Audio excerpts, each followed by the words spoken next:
వంశీ గారిని అక్రమ case kidnap case కింద పెట్టి అరెస్ట్ చేయడం అనేది చాలా దారుణం. నాయకుడిని అరెస్ట్ చేస్తే రావాలి కదా, పార్టీ అధినేత కదా. ఇవన్నీ చూసి అలిసిపోయాం. ఇదే గవర్నమెంట్ దళిత ఎంతమంది చెప్పారు. ఇప్పుడు సామాన్య కార్యకర్తల మీద కూడా కేసు పెట్టి లోపల దిగుతున్నారు. ఈ రాష్ట్రంలో ఈ భారతదేశంలో దమ్మున్న మొగడు ఎవరంటే జగన్మోహన్ రెడ్డి గారిని నిద్రలో కూడా కలవరిస్తారండి. వాళ్ళు కూటమి ప్రభుత్వం నిద్రలో కూడా కలవరిస్తారు. ఏముందయ్యా, సూపర్ 6 అన్నారు, సూపర్ 6 లేదు, ఏమీ లేదు.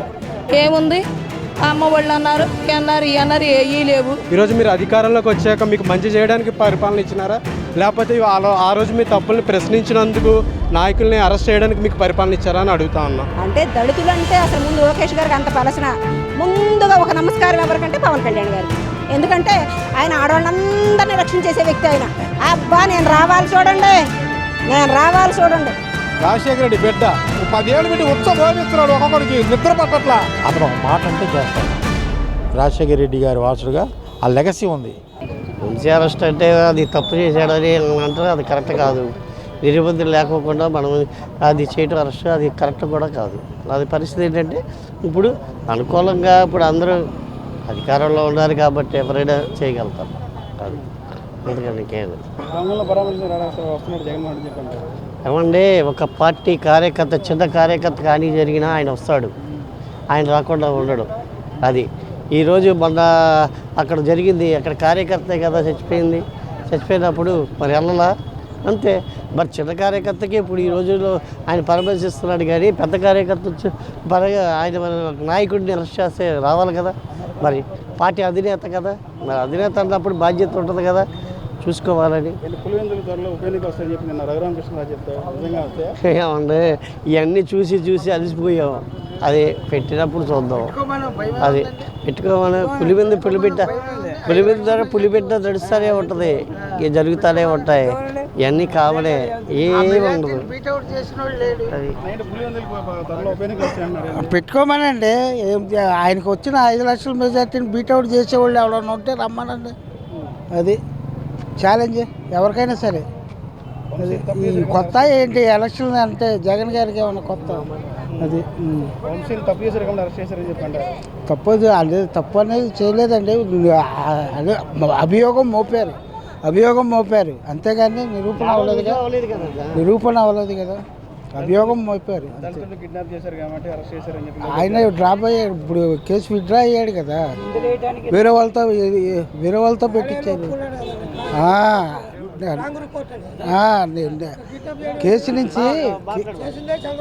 కేసు నుంచి డ్రాప్ అయ్యాడు కదండి, అర్థమైందా?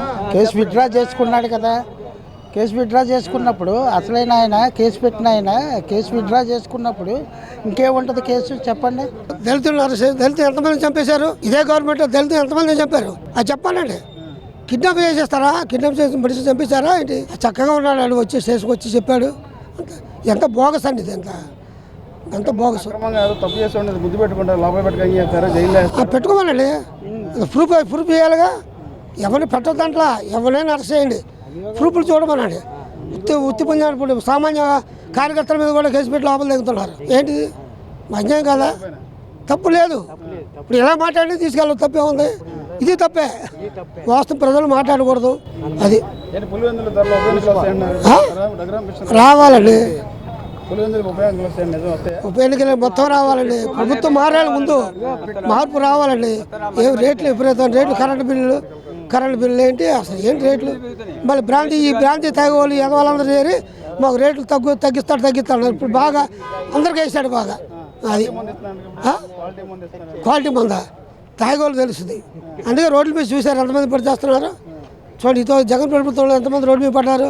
ఇప్పుడు చూడండి, సందుకు ఎక్కడ చూసినా తాగి పడిపోవడం. మరి అది ప్రభుత్వం మంచిదే. ప్రభుత్వం బాగుంది, బ్రహ్మాండంగా ఉంది మీ ప్రభుత్వం. కిడ్నాప్ చేస్తే పెట్టుకుంటారని లోకేష్ చెప్పారు.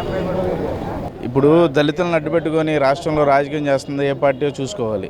ఎందుకంటే వంశీ గారు వాళ్ళెవరో తెలియదు అన్నారు. సత్యవర్ధన్ అనేది సొంతగా మన ఫిర్యాదు చేసిన వ్యక్తి వెనక్కి తీసుకోవడం జరిగింది. కానీ అతన్ని బెదిరించి అధికార పార్టీ ఈ రోజున వంశీ గారిని అక్రమ కేసు కిడ్నాప్ కేసు కింద పెట్టి అరెస్ట్ చేయడం అనేది చాలా దారుణం. ఈ రాష్ట్రంలో చాలా రావణకాశిగా తయారవుతుంది. కులాల మధ్య గొడవలు పెట్టే విధంగా ఈ పరిపాలన ఉందని తెలియజేసుకుంటున్నాం.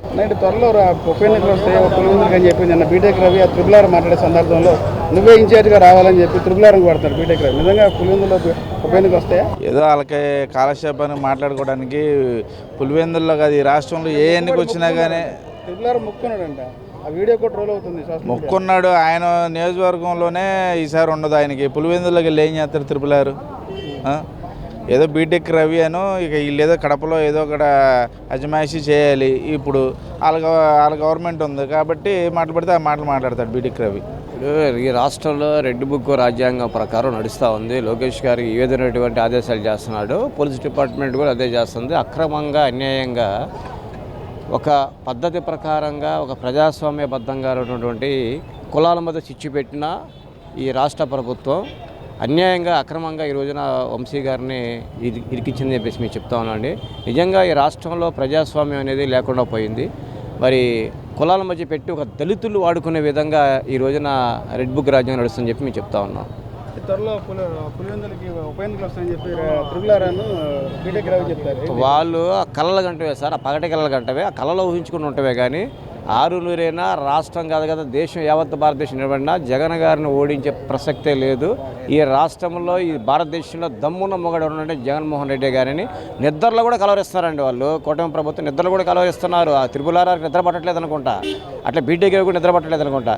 ఏకైక సింహం ఉన్నాడంటే అది మా జగన్మోహన్ రెడ్డి గారు అని చెప్తా ఉన్నా. వాళ్ళ వల్ల కూడా కాదు. కిడ్నాప్ చేస్తే అరెస్ట్ చేయకుండా ఏం చేస్తారనేది లోకేష్ గారు చెప్తారు. వంశీ గారు అరెస్ట్ గురించి ఏం చెప్తారు? అన్యాయంగా ఒక దళితుడిని కిడ్నాప్ చేశారు. ఆయన ముందు వంశీ గారు ఎక్కడున్నారో తెలియని టైంలోనే ఆయన జడ్జి గారి ముందుకెళ్ళి నన్ను బెదిరించారు అని చెప్పేసి చెప్పాడు. ఎవరు అవతల పార్టీ వాళ్ళు, టీడీపీకి సంబంధించిన వాళ్ళు నన్ను బెదిరించారు. అందుకోసమే నేను సాక్షి సంతకం అని తీసుకెళ్ళి అక్కడ నన్ను విట్నెస్గా చూపించారు అని చెప్పేసి జడ్జి గారి ముందు చెప్పిన తర్వాత అది అన్యాయంగా బెదిరించి తీసుకెళ్ళడం అనేది అది సమంజసమేనా మీరు ఒకసారి చూడండి. అన్యాయంగా ఎవరిని అరెస్ట్ చేశారనేది పేద ప్రజల కోసం నియోజకవర్గంలో 19 సంవత్సరాల నుంచి కూడా పేదలకి ఎవరికైనా సరే, ముసలివాళ్ళకా లేకపోతే విద్యార్థులకా ఎవరికైనా కానీ ఆయన సేవ చేయనోళ్ళు లేరు నియోజకవర్గంలో. ఎవరో ఒకళ్ళిద్దరు మనం అన్న తర్వాత ఒకళ్ళిద్దరికి వ్యతిరేకత అనేది ఉండొచ్చు. కానీ పేద ప్రజల మనసుల్లో వంశీ గారు చిరస్థాయిగా నిలిచిపోయిన మనిషి. ఆయన మాత్రం అలాంటి దీనికి లేదు. 71వ పేరు అయింది, ముందుంటే ఉండొచ్చు కదా. అక్కడికి వచ్చిన నాయకులు మాట్లాడే మాటలకి కుర్రాళ్ళు రియాక్ట్ అయ్యి అక్కడికి వెళ్ళారు తప్పితే వేరే ఉద్దేశంతో మాత్రం వెళ్ళలేదు. వంశీ గారు పంపించలేదు అసలు.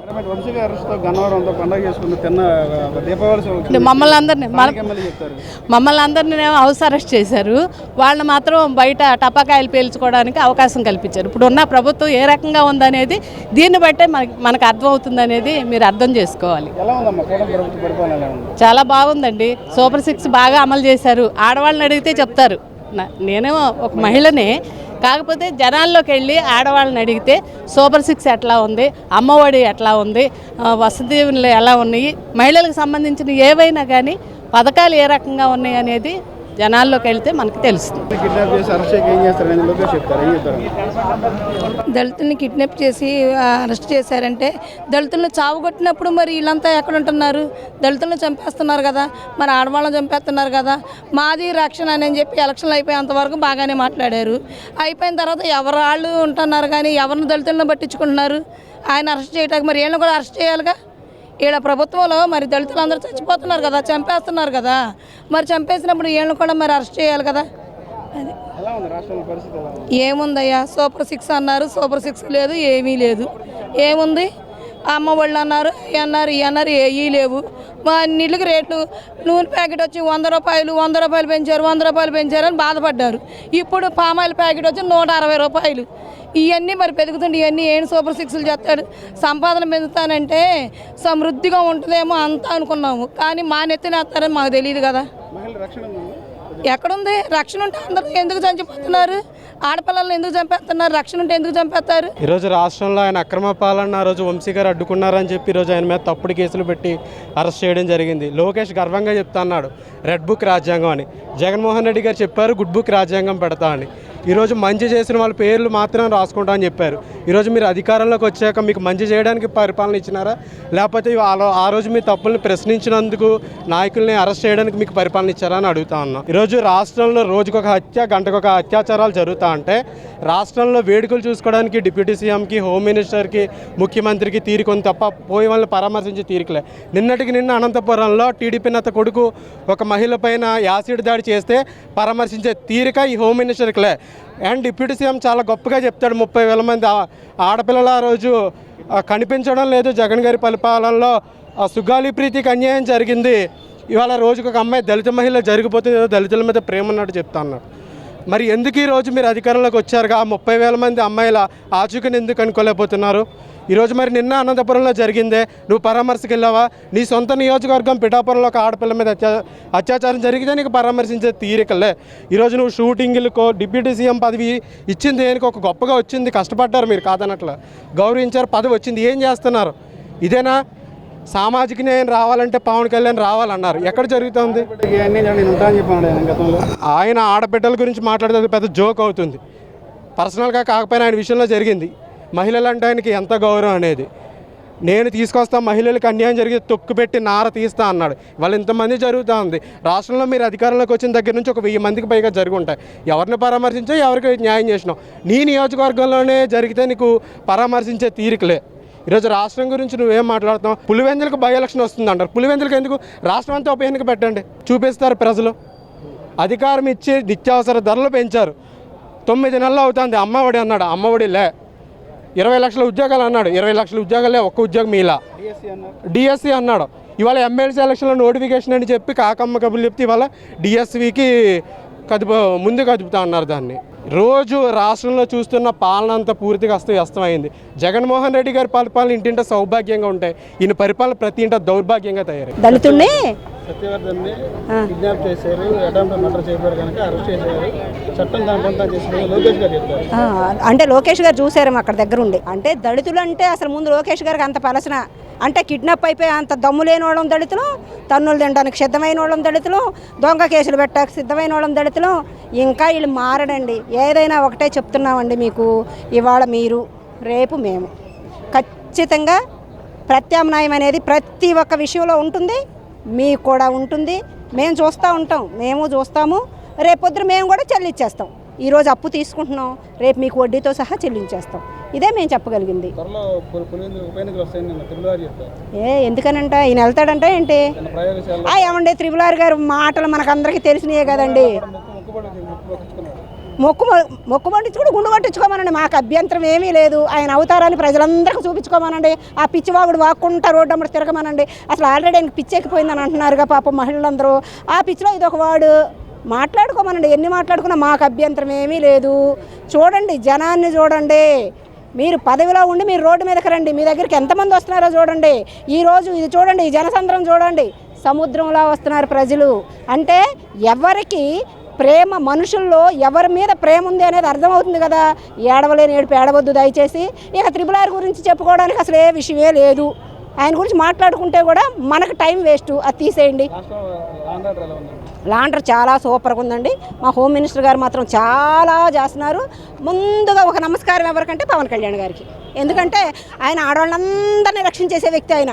అబ్బా నేను రావాలి చూడండి, నేను రావాలి చూడండి, ఎరగదీసా. ఇప్పుడు వచ్చేమంటున్నాడు, ఒక అంగీ వేసేసుకొని ప్రతి దేవాలయానికి వెళ్ళిపోయి ఆయన పుణ్యాలు చేసుకొని వచ్చేస్తున్నాడు. ఇక్కడ ఏంటో చూడయ్యా, నీ నియోజకవర్గంలో జరిగేదేంటో చూడు. ఇక్కడ దళిత ఆడపిల్లల్ని అత్యాచారాలు చేసి చంపేస్తున్నారు చూడు. 3,000 మందికి రక్షించేస్తా, 6,000 మందికి రక్షించేస్తా, ఒకళ్ళు రక్షించు.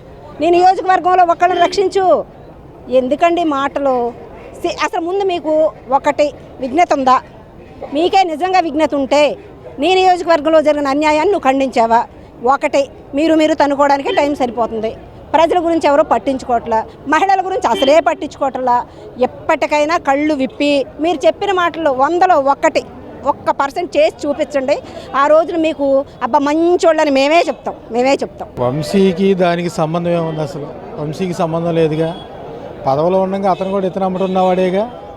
ఆయన కిడ్నాప్ చేసి కేసు విత్డ్రా అంత వంశీ ఏమన్నా రాజకీయం తెలియనోడా, రాజకీయంగా ఎదగనటువంటి మనిషా? అతను అన్నీ చూసి వచ్చాడు. కక్ష సాధింపు ఏంటంటే ఇదేం లేదు, కూటమి ప్రభుత్వం యొక్క కక్ష సాధింపు. వంశీని ఏమీ చేయలేని పరిస్థితుల్లో ఇలాంటి అరెస్టులు చేసి వాళ్ళేదో పైచాచిక ఆనందం పొందుతున్నారు తప్ప, ఎక్కడో ఒక అమ్మాయిని రేప్ చేస్తే కనీసం ఇక్కడ మ్యూజికల్ పార్టీ పెట్టింది గవర్నమెంట్. ఒక అమ్మాయి ఒక ప్రాణం పోయి అక్కడ ఉంటే ఇక్కడ మ్యూజికల్ పార్టీ పెట్టి ఒక డిప్యూటీ సీఎం వచ్చి కాషాయ వస్త్రాలు వేసుకొని సనాతన ధర్మం ఆ ధర్మం అన్నాడు. ఆడపిల్ల ప్రాణాలతో ఇది లేదా? వైసీపీ గవర్నమెంట్ ఉన్నప్పుడు 3,000 మంది ఆడపిల్లలు మాయమయ్యారన్నారు. ఇవాళ ఏం జరుగుతుంది గవర్నమెంట్లో? అంటే అమ్మాయిల్ని వీళ్ళు ఆయన ఏమన్నా రక్షణ పెట్టుతున్నాడా, లేకపోతే ఏం చేస్తున్నాడు? కనీసం రోజుకో మర్డర్ జరుగుతుంది, ఆడపిల్లల మీద అగత్యాలు జరుగుతున్నాయి, యాసిడ్లు పోతున్నారు ఎమ్మెల్యే తాలూకా మనుషులు. వైసీపీ గవర్నమెంట్లో ఎవడో యాసిడ్లు పోయిలా, ఏమీ చేయలా. మీ గెలిపేంటో మీ విధానం ఏంటో ప్రజలు చూస్తున్నారు, ప్రజలకు తెలుస్తుంది. మీకు బుద్ధి చెప్పే రోజులు దగ్గరలోనే పడుతున్నాయి, మంచిగానే ఉంటుంది. ఆయన పదవిని కాపాడుకోమని ముందు ఆయనకు పదవి ఉంటుందా? ఆయన పదవిని కాపాడుకోమను. ఆయనకి ఇచ్చిందేమి ఆయనకేమి సీఎం ఇవ్వాలా, స్పీకర్ ఇవ్వాలా, డిప్యూటీ సీఎం అంటే ఏంటి? ఆడెవడో లేకపోతే ఈడు వచ్చి కూర్చోవడమే. డిప్యూటీ స్పీకర్ అది. ఆయన లేకపోతే ఈయన కూర్చుంటాడు. ఆయన ఏమో వదిలిపెట్టాడు ఆ సీట్ని, ఈయన కూర్చునేది లేదు. లేజర్ అవర్లో ఆయన కూర్చోబెడతారు. ఆయనకి డిప్యూటీ పదవి అది, అదేం పెద్ద స్పీకర్ పదవా? ఉప ఎన్నిక ఎందుకు వస్తుంది? ఇక్కడ ఉన్నవాడు ఎవడు? రాజశేఖర రెడ్డి బిడ్డ. రాజశేఖర రెడ్డి బిడ్డ. ఆయన పిచ్చోడేం కాదు, తిక్కలోడేం కాదు, ఏమన్నా చప్పట్లు కొట్టే బ్యాచ్ కాదు ఆయన. అది సీఎం జగన్మోహన్ రెడ్డి. ఇప్పుడు కూడా చూడండి జనాలు, ఇప్పుడు చూడండి అసలు జనాలు, ఈ జనాలు చూడండి. ఉప ఎన్నిక రానివ్వండి. జగన్మోహన్ రెడ్డి మీద పోటీ చేసి గెలిచే మగోడు ఎవడు ఉన్నాడా? ఎవడన్నా ఉండాడా? రానివ్వండి ఉప ఎన్నిక. ఒక మాట ఈ సెంట్రల్ కాన్స్టిట్యున్సీకి ఉప ఎన్నిక పెట్టమానండి. సెంట్రల్ కాన్స్టిట్యున్సీలో ఎవడు గెలుస్తాడు ఏంటని తెలుసుద్ది. జగన్మోహన్ రెడ్డి దాకొద్దు. సిటీ నడిబొట్టులో సెంట్రల్ కాన్స్టిట్యున్సీలో ఉప ఎన్నిక పెట్టమానండి. సెంట్రల్ కాన్స్టిట్యున్సీకి పెట్టమానండి. విజయవాడ సెంట్రల్గా పెట్టమానండి. ఎన్నిక ఎవడు గెలుస్తాడు రియల్గా తెలుసుద్ది కదా, పెట్టమానండి. పులివెందుల దాకెందుకు ఇక్కడ పెట్టమానండి. వాళ్ళు పెట్టే విధానం ఏదో పెట్టమానండి. ఇక్కడ వాళ్ళు చెయ్యలేక ఏదో కక్ష సాధింపు ఏదో చేయడానికి వ్యవస్థలు నాశనం చేశాడంట. ఏం చేశాడు వ్యవస్థలో? 17 మెడికల్ కాలేజీలు, 4 పోర్టులు. ఏ మగోడన్నా ఒక అవినీతి బాగా జరిగింది, అసలు మామూలుగా జరగల. వీళ్ళు ఏంటంటే పాపం ఎన్ని పోడ్చడానికి రాజధానిలో గుంటలు వేస్తున్నారు, గుంటలు తీసి పోడుస్తారు అనమాట. వీళ్ళు కంప పూడ్చి అక్కడ ఈ లోతు నీళ్ళు వచ్చింది. మన వరదకు మేము వెళ్తే ఈ లోతు నీళ్లు, మేము రాజధాని ప్రాంతం నుంచి వచ్చిన వాళ్ళమే, ఈ లోతు నీళ్లు. మరి వీళ్ళు చేయమను. ఈ 5 ఏళ్ళు ఏమీ చేయరు, షో చేసి డబ్బులు మూట కట్టుకొని పక్కకి దింగేస్తారు. మన దావోస్ వెళ్ళారు, దావోస్లో అసలు పెట్టుబడులు వరదల భారతనే, అక్కడ అసలు ఖాళీ లేదు సీఎం ఆఫీస్.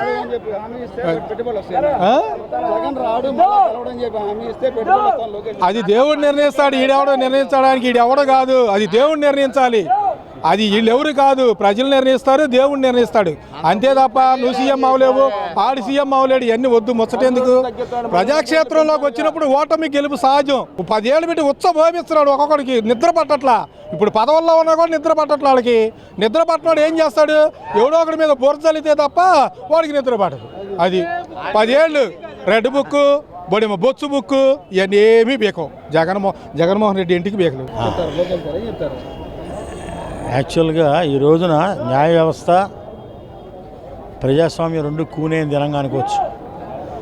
ఒక కంప్లైంటెంట్ జడ్జి ముందెళ్ళి 164 చెప్పి నేను విత్డ్రా అయ్యాను, ఆ రోజు ఉన్న పోలీసు వారు ఒత్తిడి మేరకు నేను సంతకాలు పెట్టాను అని చెప్పి కేసు విత్డ్రా అయిన తర్వాత ఆ వ్యక్తిని, వారి కుటుంబాన్ని వారి యొక్క పోలీస్ అదుపులో తీసుకుని మళ్ళా కొత్త కేసులు పెట్టి వారికి పర్సనల్గా ఉన్న గ్రడ్జి తీర్చుకుంటానికి కానీ ఇతర మీ కేసులు కట్టడం జరిగింది. ఇదే విధంగా రాష్ట్ర వ్యాప్తంగా ఉన్న వైఎస్ఆర్సీపీ శ్రేణుల మీద కేసులు కడుతున్నారు. రెడ్ బుక్ ఫార్ములాని అమలు చేస్తున్నారు లోకేష్ గారు. కానీ ఇది సరైన పద్ధతి కాదని కూడా లోకేష్ గారికి, తెలుగుదేశం పార్టీ నాయకులకి, చంద్రబాబు గారికి సవినయంగా తెలియజేస్తున్నాం.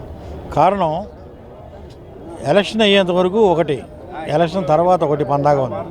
తెలుగుదేశం పార్టీ నాయకులు అనేక రకాల అక్రమాలు పాల్పడుతున్నారు. మహిళల మీద దూషణ పర్వాలు జరుగుతున్నాయి, జనసేన నాయకులు అయితే మహిళలు కేసులు పెడుతున్నారు. రకరకాలుగా రాష్ట్రం అధోగతి పాలు జరిగిపోతున్న పరిస్థితుల్లో మీ కూటమిలో ఉన్న వాళ్ళని మీరు సరిచేసుకోలేక ప్రతిపక్షంలో ఉన్న నాయకుల్ని గతంలో ఉన్న మీకు పగలు ప్రతీకారాలు తీసుకునే విధంగా మీరు ప్రవర్తించడం తప్పు. మీరు ప్రజలకు ఏదైనా మేలు చేయండి. జగన్మోహన్ రెడ్డి గారు ఏ రోజు కూడా ప్రజలు పక్షాన్ని ఉన్నాడు తప్పితే ప్రతీకారం అని ఎప్పుడు తీర్చుకోవాలి. ఆయన ఏమి కూడా వైసీపీ చేసిన పాపాలే ఇప్పుడు అనిపిస్తున్నారని చెప్పి అంటారు. వైసీపీ గతంలో పాపాలు చేసిందని ఏ రోజు ప్రజలు ఇప్పుడు భావించాల. కారణం వైఎస్ఆర్ కాంగ్రెస్ పార్టీ పరిపాలనలో జగన్మోహన్ రెడ్డి పార్టీలకి ప్రాంతాలకి వ్యక్తులకి అతీతంగానే పరిపాలన చేశాడు తప్పితే పార్టీ మనుషులకి పార్టీ శ్రేణులు కూడా దోచిపెట్టిన ఏమీ ఎక్కడ లేదు.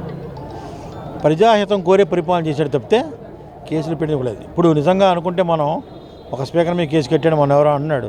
మరి సామాన్లు ఎత్తుకుపోతే కేసు కట్టకుండా ఎట్టుంటారు? ఇప్పుడు పిల్లలు డబ్బులు తినేస్తే నీ మీద కేసు కట్టారు చంద్రబాబు నాయుడు. నువ్వు బయటకు వచ్చావు, మళ్ళీ గవర్నమెంట్లోకి వచ్చావు, ఆ కేసు ఏమవుతుందో కూడా ఎవరు తెలవదు. ఈ రోజున కొన్ని విషయాలు అయితే మాట్లాడుకోవాలి మనం.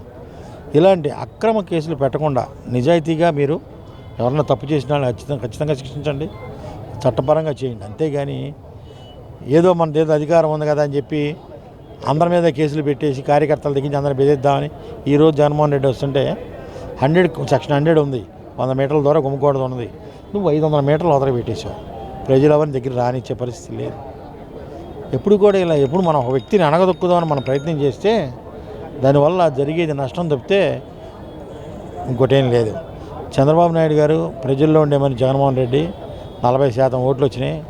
3 పార్టీలు కలిస్తే మీకు వచ్చిన ఓట్ల సరళై ఒకే ఒక్కడిగా పోటీ చేస్తే వచ్చిన ఓట్ల సరళి చూడండి. కుటుంబ సభ్యుల దగ్గర నుంచి అందరినీ వ్యతిరేకం చేసి రకరకాల ప్రయత్నాలు చేసినా అతను చేసిన మేలే అతనికి 40% ఓట్లు. ఈరోజు కూడా ప్రజలు అనుకుంటున్నారు జగన్ని వేరేగా పార్టీ పరంగా కులం పరంగా మతం పరంగా ఎవరు చోట్ల అతను ఒక మాట అంటే చేస్తాడు. రాజశేఖర రెడ్డి గారి వారసుడుగా ఆ లెగసీ ఉంది, వైఎస్ఆర్ లెగసీ. దాని మీదే రేపొద్దున మళ్ళీ ఎలక్షన్ జరుగుద్ది. YSR legacy against remaining party selection next election కూడా జరుగుద్ది. మీరు దమ్ముంటే సంస్థాగత స్థానిక ఎన్నికలు పెడితే తేలిపోద్ది. ప్రజలందరూ కూడా ఇబ్బందులు పడుతున్నారు. రోడ్డు వ్యాపారాలు లేవు, కనీసం స్కూల్కి వెళ్ళే పిల్లలకి ఏ రకమైన యూనిఫామ్ లేదు, సరైన ఫుడ్ కూడా లేదు. నీళ్ళు వదిలేరు ఏంటి అది పులివెందుల ఓపెన్కి రావడం అని కారణం ఏం చెప్తారు? దానికి ఇన్ఛార్జ్గా మీరే రావాలని చెప్పి తిరుగులారని కొడతారు బీటెక్కాలి. అవునవును. ఇప్పుడు జగన్మోహన్ రెడ్డి గారు పులివెందుల్లో పోటీ చేస్తే ఎలా గెలుస్తాడు, అంత మెజారిటీ గెలుస్తాడో జగమెరిగిన సత్యం అది. అది వాళ్ళ అడ్డ. పులివెందుల్లో ఎన్నిక వస్తామంటే వస్తుంది. త్రిపులారు పోటీ చేయమని వెళ్ళి అక్కడ త్రిపులారు వాళ్ళ ప్రవేశ కింద త్రిపులారు పోటీ చేస్తే త్రిపులారు కూడా తేలిపోద్ది. 666 బీటెక్ రవి మళ్ళీ మీరు రండి ఇన్ఛార్జిగా అంటే ఏమన్నా వీళ్ళందరూ స్కామర్లు ఏంటి, వీళ్ళందరూ అక్కడికి వచ్చి ప్రజలు ఓట్లు అయినవరా? అది పులివెందుల ఊరికే ఇక్కడ ఏదో చేసినట్టు కాదు. అక్కడ ఎవరు సొంత వాళ్ళు తిరిగితేనే ఉదాహరణ చెప్తా. వివేకానంద రెడ్డి గారు విజయమ్మ గారు మీ పోటీ చేసి ఓడిపోయింది కాదు. వైఎస్ఆర్ లెగసీ అక్కడ ఉంది. ఊరికే పిచ్చితనంగా ఏదో మాడుకుంటే ఎట్టవుద్ది? కుంభమేళాలు అటు నీళ్ళు వదులుతారు, తప్పు కాదు అది. జగన్మోహన్ రెడ్డి చిన్న ఉదాహరణ గుర్తు చేస్తా పాతది. గోదావరి పుష్కరాలకి జగన్మోహన్ రెడ్డి గారు హిందూ సంప్రదాయంలో పిండ ప్రదానం చేస్తే చాలా మంచిది, ఉత్తమ గతులు కలుగుతాయని ఒక నిర్ణయం తీసుకుని గోదావరి పుష్కరాలకు వెళ్ళి వారు అక్కడ తండ్రి గారి పిండ ప్రదానం చేస్తే నువ్వు ఆయన సిలువ అని అదని ఇదని అంత అల్లరి చేసావు. ఒక మీడియాను అడ్డం పెట్టుకుని అతని మీద చేయని దాడి ఏది? పలానా దాడి చేయలేదు ఎలక్షన్ ముందు జగన్ మీద, జగన్ ఇన్ని రకాలుగా మేము అన్పాపులర్ చేయలేదు అని గుండె మీద చేసుకుని ప్రయాగరాజులో గంగానది ఒడ్డు నుంచి నీళ్ళు వదలండి. జగన్ని మేము అన్పాపులర్ చేయలేదు, ఆయన 10 కావాలని నడిచారని చేయండి. మీరు చేసిన అన్పాపులర్ మామూలు కాదు, కుటుంబాన్ని నాశనం చేశారు మొత్తం. కాబట్టి ఇవాళ ఏదో జరిగింది లేదు సంతోషం అనుకుంటే కాదు. మళ్ళీ ఎలక్షన్ వస్తుంది, ఎలక్షన్ నుంచి మళ్ళీ జరుగుతాయి అన్నీ. ఇవాళ ప్రశ్నించే గొంతు నొక్కుతానికి ప్రయత్నిస్తా తప్పితే దీనివల్ల ప్రజలకి నష్టమే. జగన్మోహన్ రెడ్డిని నువ్వు అసెంబ్లీకి రమ్మంటున్నావు, ఆయన ఏమన్నాడు? 2 సీట్లు ఉన్నా 3 సీట్లు ఉన్నా 10 సీట్లు ఉన్నా నీకు అపోనెంట్ పార్టీ నేనే, 40% ఓటు షేర్ ఉంది. సో కన్సిడర్ చేయి, నన్ను వస్తా, నువ్వేం మాట చెప్తా అన్నాడు. కన్సిడర్ చేసే దమ్ము నీ దగ్గర లేదు, నీకు కన్సిడర్ చేయి. అతను ఒక అపోజిషన్ లీడర్ కింద కన్సిడర్ చేయి, మైకి అతనికి చెప్తాడు, అతను చేసిన పరిపాలన చేసిన నిజాలని చెప్తాడు. మేము ప్రభుత్వంలో చేసి చెప్పుకునేందుకు మీడియాలో వెసులుబాటు లేక ప్రజలకు సరైన నిజ నిర్ధారణ తెలియక నువ్వు చెప్పిన బూతులు అబద్ధాలు నిజమని నమ్మి సుమారు 10% ఒకటి తారుమారైంది. లేకపోతే అసలు నీకెవరు ఓటేస్తారు? ఎప్పుడు చేయనోడు కదా, 15 సంవత్సరాలు చేయనోడు. ఇప్పుడు ఎవరన్నా మీడియాలో మాట్లాడాలంటే భయపడుతున్నారు. ఏదో అక్రమ కేసుకి పెడతారని, లేనిపోయింది విమర్శించారని భయపడుతున్నారు. తిరుగుబడి కానీ ఉపయోగం లేదు. అది మీరు కేసులు పెట్టినా ఏం పెట్టినా దానివల్ల ప్రజల్లో మీకు అసహ్యం పెరిగిపోద్ది. అంతేగాని మీ మీద ప్రేమ పెరగదు. ప్రజలకు చెప్పినవి చేయండి, మేనిఫెస్టో అమలు చేయండి, మీ మీద బెనిఫిట్ బాగా పెరుగుద్ది. ప్రేమ అమలు చేయమని జగన్మోహన్ రెడ్డి కోరుతున్నాడు మిమ్మల్ని. మీరు ఏం చెప్పి వచ్చారో, మమ్మల్ని ఏం చెప్పి ఓడిచ్చారో అవన్నీ మీరు అమలు చేయమని అడుగుతున్నాడు ఆయన. ఆయన అడుగుతున్నదాన్ని మీరు చేయలేక మీరేదో కేసులు పెడితే అయిపోద్ది. ఇది కేసులు ఎన్నాళ్ళు ఉంటాయి? బెయిల్ వస్తాయిగా. నువ్వు చెయ్యి, నువ్వు చెప్పింది చెయ్యి, నువ్వు చెప్పింది చెయ్యి. నువ్వేం చేసావు? తెలివిగా పవన్ కళ్యాణ్ చదివించావు. పవన్ కళ్యాణ్ తెలివిగా ఆయన చదివాడు. ఇప్పుడు ఆయన మీద కూడా పడింది వచ్చి, నువ్వే గారు చదివావన్నా చెయ్యని వాళ్ళు కూడా అడుగుతున్నారు. చెయ్యాలా, నువ్వు చెప్పింది చేయాలా. చెప్పింది చేసిన దమ్మనమ్మ కూడా జగన్మోహన్ రెడ్డి. చెప్పింది ఏ రోజు చేయని వ్యక్తులు ఎవరనేది ఈ ఆంధ్ర రాష్ట్ర ప్రజలకు తెలుసు. ఇవాళ ఏదో జరిగిపోయింది, ఎన్నిక గెలిచేసాం అయిపోయింది అనుకుంటే కాదు, ఎవరన్నా లోపల పెట్టేసామంటే కాదు. ఇవన్నీ తాత్కాలిక ఆనందాలు. పర్మనెంట్ ఆనందం ఏంటి? పర్ఫెక్ట్ ఏంటి? పర్ఫెక్టిజం ఏంటి? రాజధానిలో ఇబ్బందిగా ఉందండి, వైజాగ్ రాజధాని చేసుకుందాం క్యాపిటల్గా అని చెప్పాడు. ఇవాళ ఏం చేస్తున్నావు? అదే చేస్తున్నావు. జగన్ ప్యాలెస్ కట్టాడన్నావు. మొన్న తీసుకెళ్ళి ఏం చెప్పాడు? చాలా గొప్పది నిర్మాణం చేసామని చెప్పు.